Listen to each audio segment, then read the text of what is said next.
Alpaca is a developer first startup focused on building open APIs for stock and crypto trading, investing, and embedding. You can learn more by visiting our website at alpaca.markets. You can also find us on Twitter at AlpacaWeb3 or join our Discord community also with the invite link at AlpacaWeb3. Hello, I'm Mariangela Martinez, host of Fintech Underground, and this is Jason Shu, our crypto evangelist at Alpaca. We will be hosting today's podcast on diversity in Web3. Our guest today is Diana Ogilvy, Communications Manager at Fimi Market. Any topic talked about in this podcast is not financial, investment, and/or tax advice. We encourage our listeners to seek individual advice should they deem it necessary. Diana, would you like to tell us a little bit about yourself? Hi, I am Diana Ogilvy. Thank you so much for having me on here, Mariangela and Jason. As you say, I am the communications manager for Fimi NFT Marketplace. I am actually quite new to the Web3 realm, coming up on my 1 year anniversary. And but I have an extensive background as a creative in marketing, video production, podcasts, and writing. So I consider myself a storyteller, and I'm just embarking on this Web3 journey, literally one story at a time. When did you start in Web3? How long ago? Yeah, so coming up on my 1 year anniversary, I started October last year, and it's an interesting story because my dear friend Miguel Adwin, who is the CEO of Fimi Market Inc., reached out to me with an opportunity, as he knows I was a freelancer, and he asked me to write a white paper for this quote project that he was working on. So that's how I started out. I wrote a white paper for Fimi Market, and then it just grew from there. I have tremendous amount of confidence in Miguel. Yeah, you see, at the time, and I think now too, especially in Web3, people just keep saying projects and projects instead of, it's a career, you Yeah, know. And I don't. It's something that I'm still trying to wrap my head around. yeah, So I'm just actually really trying to use the jargon that's yeah, current. yeah. That's a very good point. Yeah. And that's new information to me. I didn't know. I think when we first spoke, that you wrote the white paper for it, Yeah, I and did. that yeah, I think that was like 2 3 months in. Yeah, Yeah, man. yeah. You guys came Yep. a long way. Like I'm looking at the website. There are now NFTs being featured on the homepage, and that was not the case when I first saw it. Right? No, no. I Yeah, mean, yeah. we've grown So and we're it's so awesome. proud. We're so proud of our artists and our marketplace. And there's just more things to come as we develop as time goes Yeah. on. So before the white paper, were you aware of Web3 or had any knowledge? So I kept hearing about this cryptocurrency business, this term floating around, but I didn't do a deep dive until the white paper. Oh, I see. Okay. Yeah. And that's when you started learning everything. Yeah, like literally dove off the deep end. Yeah. So you were a photographer slash filmmaker. Have you turned your photos or films into NFTs? I haven't because what is happening with me partially as a creative, it's actually trying to find the time because a community is really important to any of the NFT projects or offerings that I may have. And right now the time commitment for me keeps me really busy, but I do have it on the back burner to turn some things into NFTs. I'm just Elizabeth Gilbert in her book Big Magic says, when an idea visits you, you have to sit down and agree to it. And I haven't found an idea that I'm in agreement with as yet. Okay, it'll come to you then. It will come to me. Yeah. What do you find most exciting about Web3? What I really find exciting about Web3 is and this might sound a little like amorous, but it's the decentralization of it all. The fact that we can all get in on a level playing field and create worlds and build worlds that are a departure from our reality.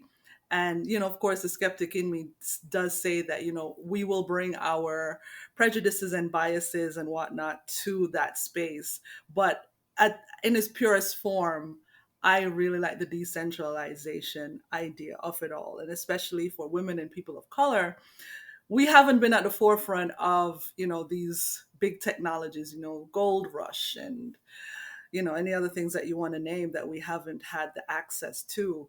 And I think Web3 will level the playing field for people of color worldwide. And that's what makes me super excited. Yeah, I think we could use more of that representation. If you go to DevCon or East Denver, it's like bunch of dudes. But Yeah. you see a bit of that changing at consensus and some institutionalized conferences. Um, so it's good. Yeah, I attended my first NFT conference in New York, and I was bowled over by the lack of diversity. I mean, so much so I even wrote a blog on Fimi for it, because Oh wow. I don't know how you're having a diversity, a talk on diversity, and it's like five white guys Yeah. on the Okay. panel. Like that, as in Jamaica, we'll say, make that make sense. That doesn't make sense. Uh-huh. So, and I could count on one hand the women that were speakers that I attended. So it's, yeah, we have work to do. Yeah, the talks that I did attended that were actually satellite events, Yeah, at yeah, the yeah. at the marquee, where it was like the central hub. It was very techno bro, and Okay, okay. Yeah, that makes sell and sense. this, and we're bullish and na. And I was like, Yeah. wow. And especially someone who's still relatively new to the space, I was just so overwhelmed. And it to me, it just, the lack of diversity just stood out like a sore thumb. Mm-hmm. Are you still in the New York area by any chance, or? No, no, no, no. I'm in Atlanta. Okay, okay. Yeah, because right now there's Mainnet, another conference happening, Hmm. and that's so yesterday till Friday, and we're sponsoring another side event tomorrow. So just figured if you were in the area, yeah, you could come by and there's food and drinks and rooftop Oh, view, I wish I whatever. were. If I were, I would have definitely swung by. Yeah, yeah, it's all good. What is a struggle you have faced in Web3 with people or the industry itself? Well, I think for me, the struggle that I have faced is, so I find Web3 to be a Dr. Jekyll, Mr. Hyde kind of vibe, where um, where I've met some wonderful people, very given with information, really free flowing, no question I ask is stupid, and I love that space. And then on the flip side, where you have where people who are just more, they mirror what I saw at the Marriott Market NFT NYC. It's very bullish and not very forgiving, you know. Hmm. There are steps along the way that you take when you're building a company, and if you fall short of that, then there's hell to pay in the Discord group, there's hell to pay in the Telegram groups. So it's just recognizing that there's a human being at the end of that computer, at the end of that message, at the end of that phone, where I find that there's just this lack of humanity that festers in Web3, and you just have to really be, whew, you just really have to have this armor about you. Yeah, yeah, that's a good point because I think that's how uh, crypto somewhat brought Twitter back to life because people got the.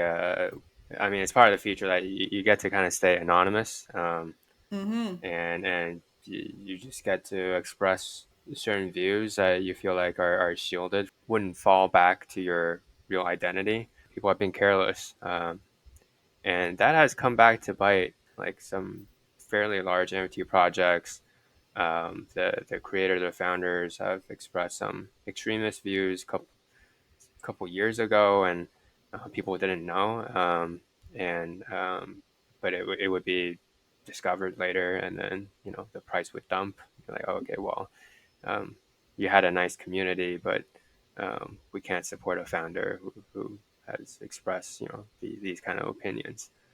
Yeah. Wow. Yeah. Yeah. These are the things that you really have to be careful about. I mean, we're human beings with hearts beating inside of us, and the whole, anonymity of Web3, and, the mystery. And then, you have your avatars, and that's all great, you know.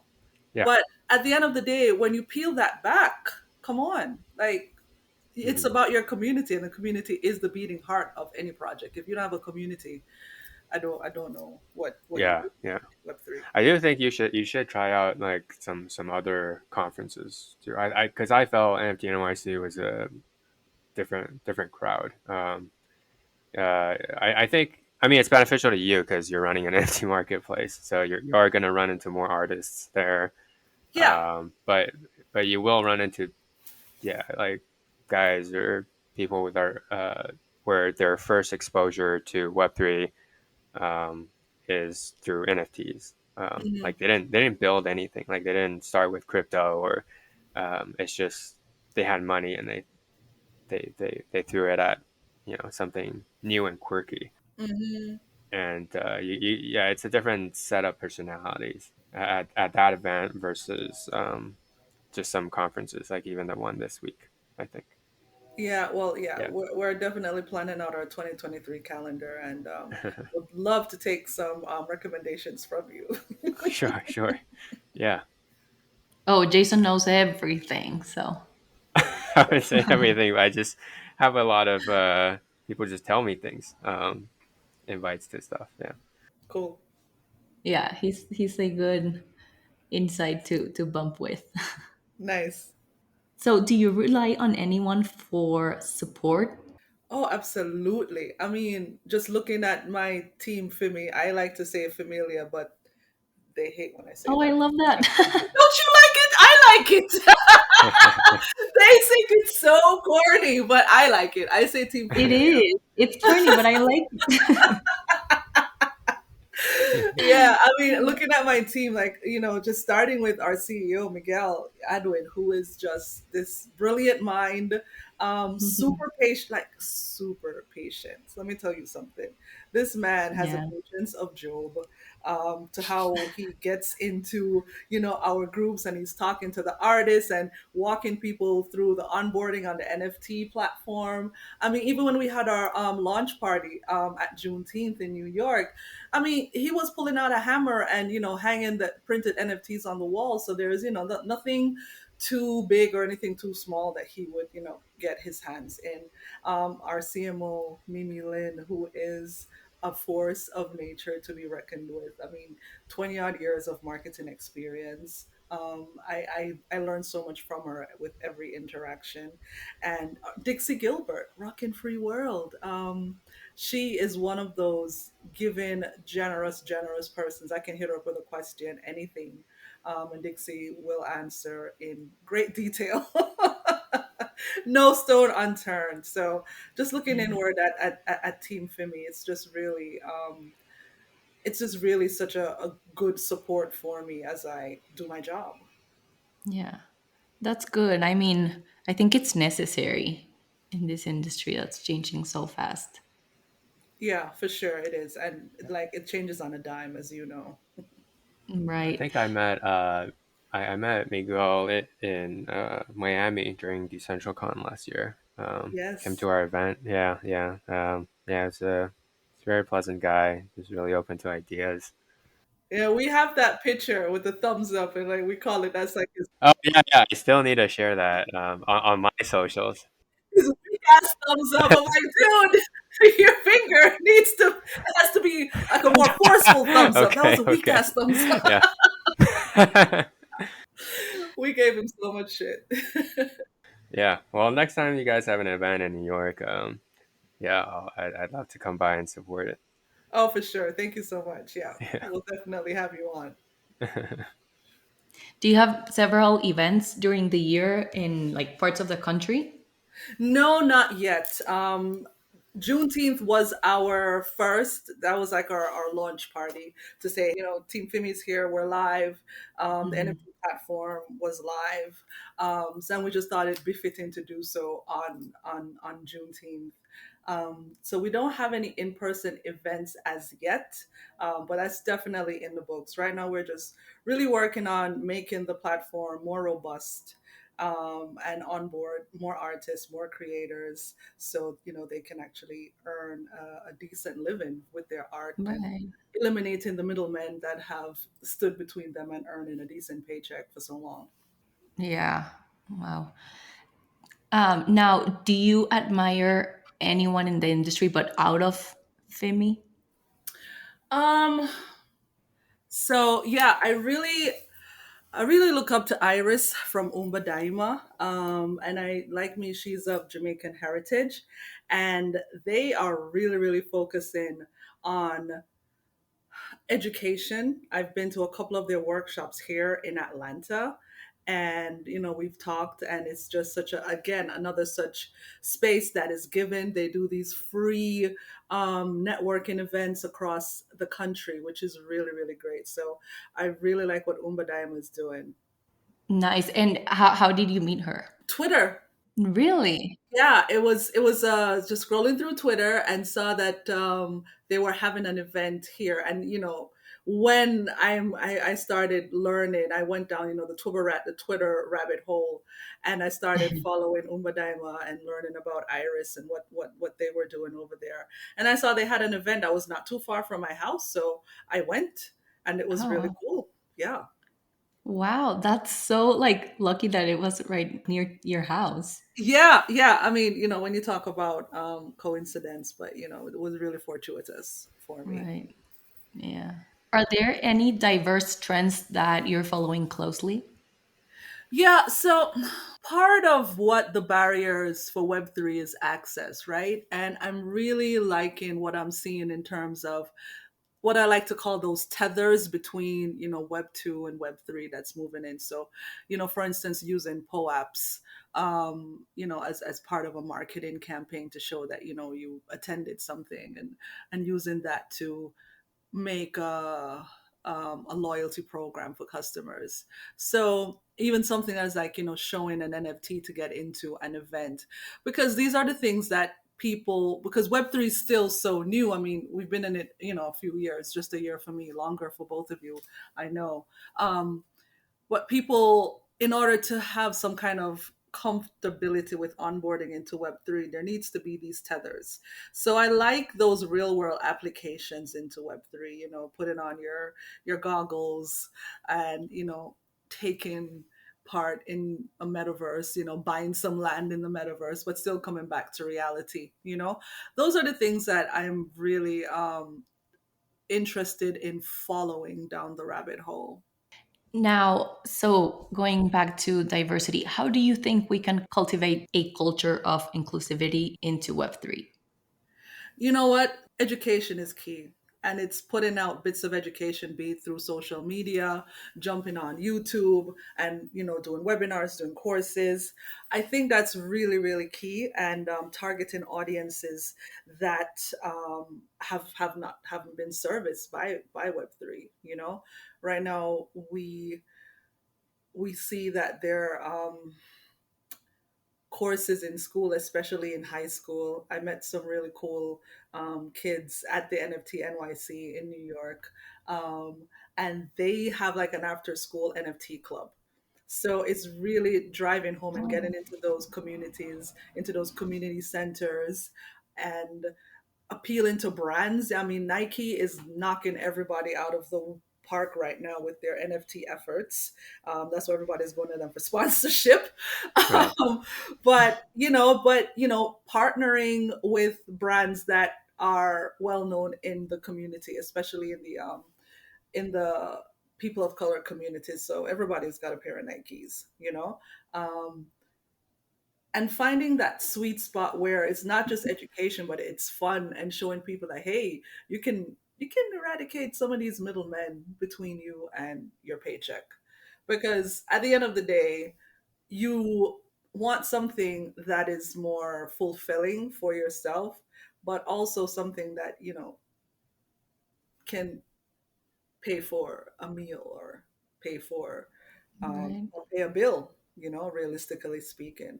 So education is key, and putting it in bits of packages that make sense, digestible packages, because this whole, decentralization stuff can get really, like Charlie Brown, womp womp womp womp womp. So it's to make it exciting, and tell stories, and just make sure that the engagement is up, and the interest, because people got to be interested. When you say you saw kids form this like after school NFT club, how old are they? They were teenagers. They looked to be 15, 16. Oh wow. It was Okay. interesting because it was like one of those moments where it was another diversity panel with all white dudes on there. And I don't know if it was a planned moment, if it was orchestrated, but whatever it was really effective. And one of the panelists, like all the kids were in front, and they all had on these sweatshirts that said, "I am not a gang member." And he said, Oh. "You know what? You guys should be up here." And then everyone in the panel got up, and those kids got up and talked about what they were doing in school. And I thought it was really cool. Oh wow. Yeah, I wrote about it on our Fimi blog. So y'all can go in there and check that out. Yeah, yeah. Okay. Yeah, I'll definitely read about it. I need to know how far into the future I'll be irrelevant. Right? Because like I'm hearing in China they have like smart contract writing courses for elementary school kids. I'm like, okay. Oh, wow. Come on. Yeah, Yeah. Wow, that's news to me. I'm not mad at that at all. But I see that you guys have increased the inclusivity. Because I thought originally it's just like the Jamaican spin, and then now there's this whole like BIPOC. What does it stand for? BIPOC. Um, is it Black Indigenous Yes. person of color? Yeah, yeah. There you go. Like you're including more minority groups. I think we should introduce you to this. We had another episode where we interviewed Blue DAO. It's like a woman-focused DAO and crypto lingo. Hmm. They do like Web3 education. Maybe there's like something you guys can do together there. Oh Um, man, yes. yeah, yeah. I think there's like some mission values that are aligned there. Yeah, absolutely. I appreciate it. But just to Yeah, back it up a bit, Jason, yeah. we've always been, BIPOC. It, the spin is Jamaican because Miguel is Jamaican, Right, right? right. And Okay, he's okay. proud of his culture, as am I. So, Jamaican culture is one of those things that is known worldwide, reggae music and or dancehall and Usain Bolt and Bob Hmm. Marley. So it was the Jamaican spin is the hook, but we've always been representing the underserved. Gotcha, gotcha. Yeah. Well, I mean, I'm feeling because I guess I'm feeling it because like the messaging is now more clear because I thought that was just like the Yeah. subtext, and Gotcha. but then now when I look at it, it's like yeah, I get what you're trying to do. Yeah. Thanks for that. Yay, marketing. Yeah. Wow, so it's been a crazy year for you with Web3. Would you like to say anything else to our listeners? Well, thank you so much for having me. Thanks for rocking with me for this past half hour or so.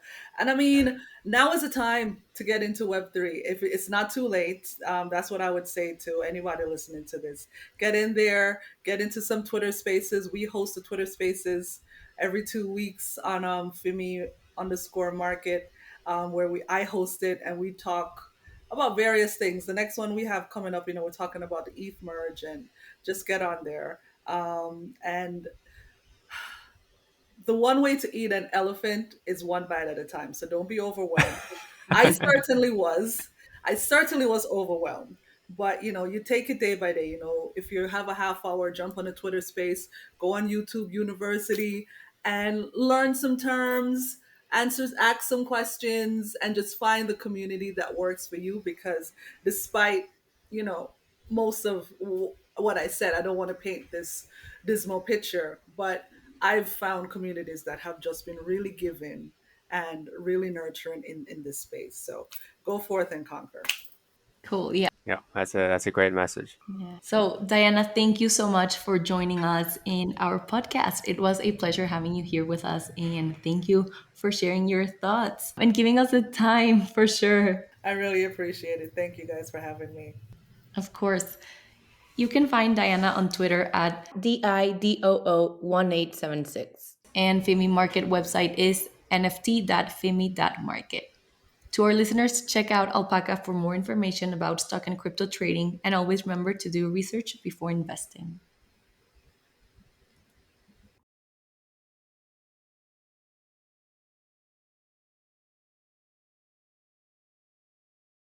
Every situation is different, and you are encouraged to seek independent legal and investment and/or tax advice. Cryptocurrency is highly speculative in nature, involves a high degree of risks such as volatile market price swings, market manipulation, flash crashes, and cybersecurity risks. Cryptocurrency is not regulated or is lightly regulated in most countries. Cryptocurrency trading can lead to large, immediate, and permanent loss of financial value. You should have appropriate knowledge and experience before engaging in cryptocurrency trading.